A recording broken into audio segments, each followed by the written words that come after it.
Dat gaat nu. Zo, goedenavond allemaal. Ik ben drielsm en vandaag zal ik het hebben over open source ontwikkelen van een 4GL gecompileerde applicatie. Nou, ik zal even hebben over de aanleiding dat geleid heeft tot dit onderzoek. Daarna wil ik de doelstelling even aanhalen, en daarna de probleemstelling. En daarna wil ik mijn bevindingen hierbij presenteren die ik heb ondervonden bij het ontwikkelen van een open source applicatie. Nou, als we mogen beginnen, dan de aanleiding. In het hedendaagse leven komt het vaak voor dat standaard applicaties elkaar aanvoeren met licenties vrij prijzig kunnen zijn. En dit wil ik namelijk gaan oplossen door een open source solution, waar ik later weer op verder terug kan.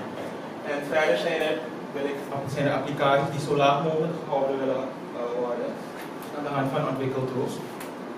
En ik ga me namelijk bezighouden met deze ontwikkeltools die in feite de kosten omlaag zullen moeten brengen.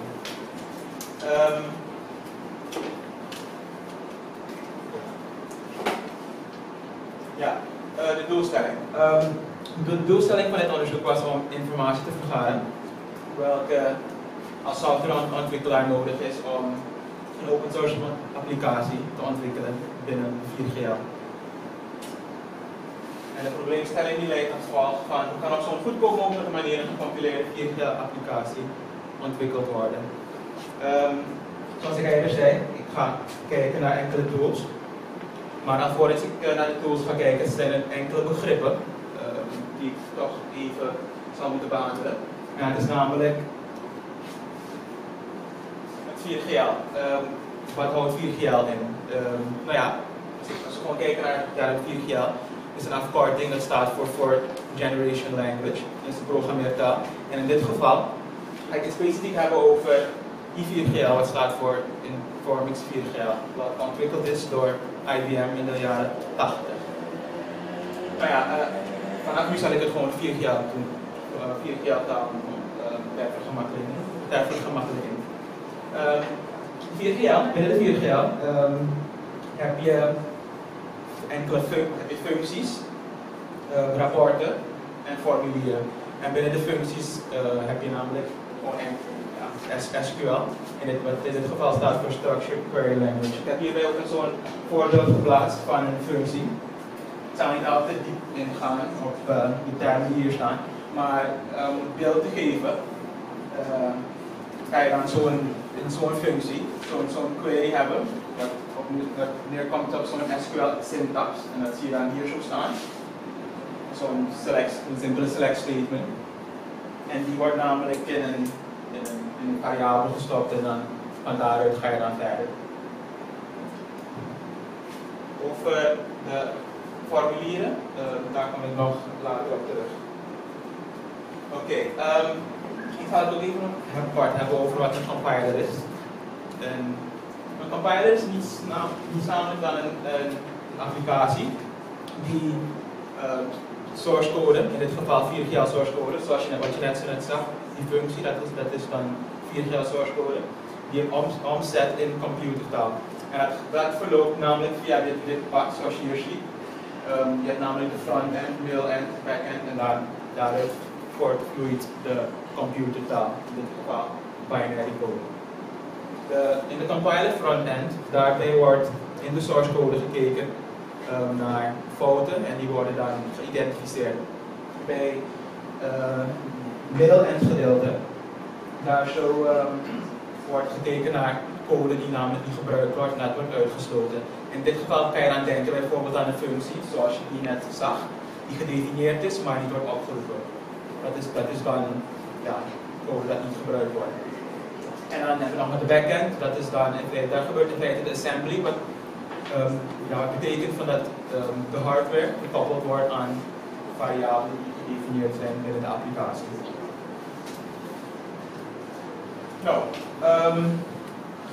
Alvorens ik te werk kon gaan of met mijn test, om het zo te noemen, moest er eerst een vergelijking gemaakt worden om zodat er duidelijkheid was van dat de keuze voor het open source toch wel een bijdrage zou kunnen leveren tot het goedkoper ontwikkelen van een applicatie. Daarbij is gekeken naar de kosten die worden meegegeven bij de closed source applicaties. En dan heb ik daarbij een vergelijking gemaakt en dan op 3 niveaus, en dat is namelijk het systeem, de compiler en het database niveau. En dan, ja, dat zijn dan de bevindingen waarbij ik kwam op kosten van totale kosten op van 0 voor de open source is. En voor de closed source dat komt dan al gewoon zo op $8,000. Van daaruit gaande heb ik dan gekeken naar de open source tools, namelijk het besturingssysteem. Heb ik gekozen voor een Linux distributie. De compiler heb ik gekozen voor een open source compiler in dit geval, al 4GL, in plaats van de closed source compiler. En als de database is gekozen voor een closed SQL database.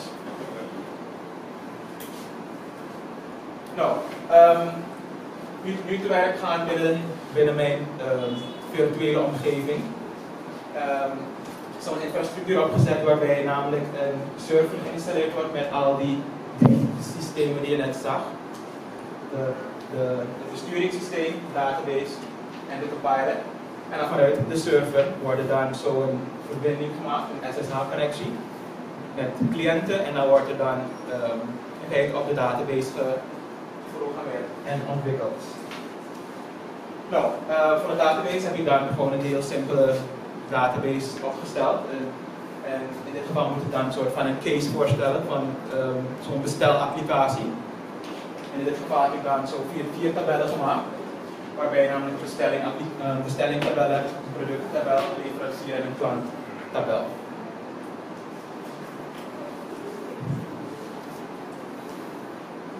Oké, eenmaal de database opgesteld was, dan moest namelijk de ontwikkelomgeving worden ingericht, alvorens het werk kon gaan als programmeren.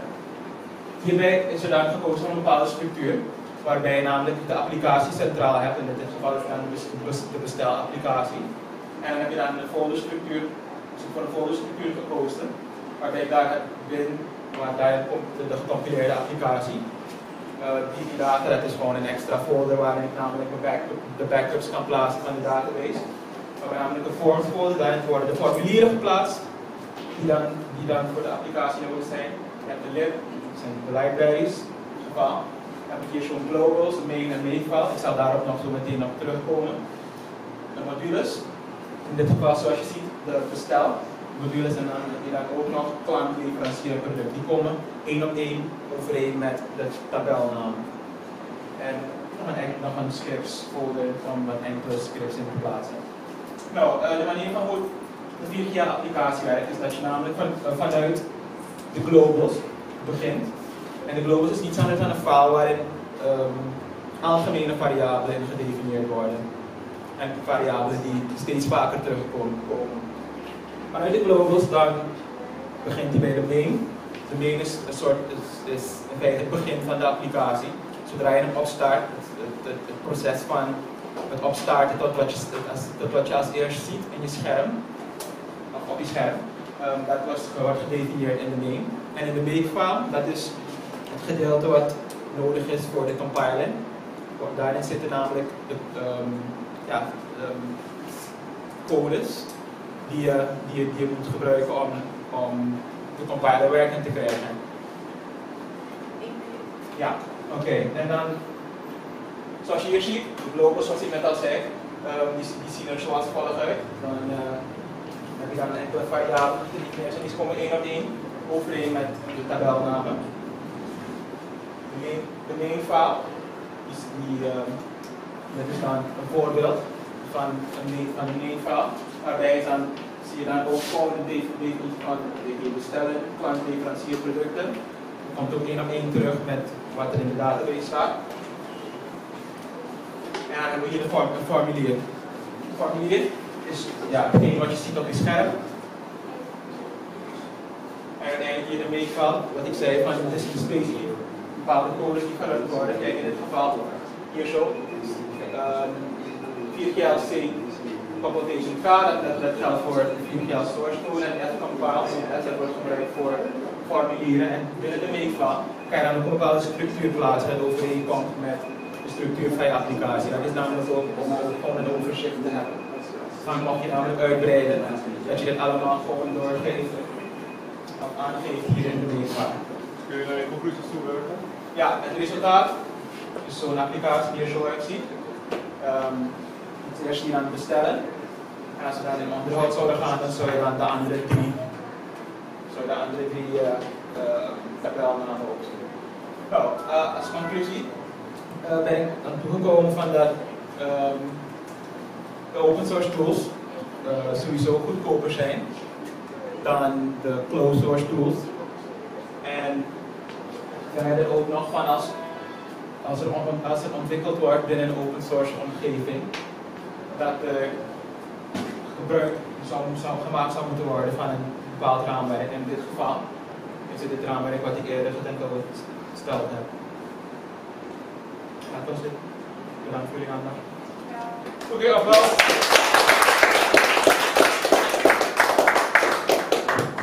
Zijn er vragen?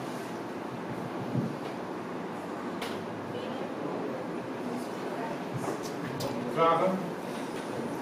Publiek of ineens van de... Wat zeg je?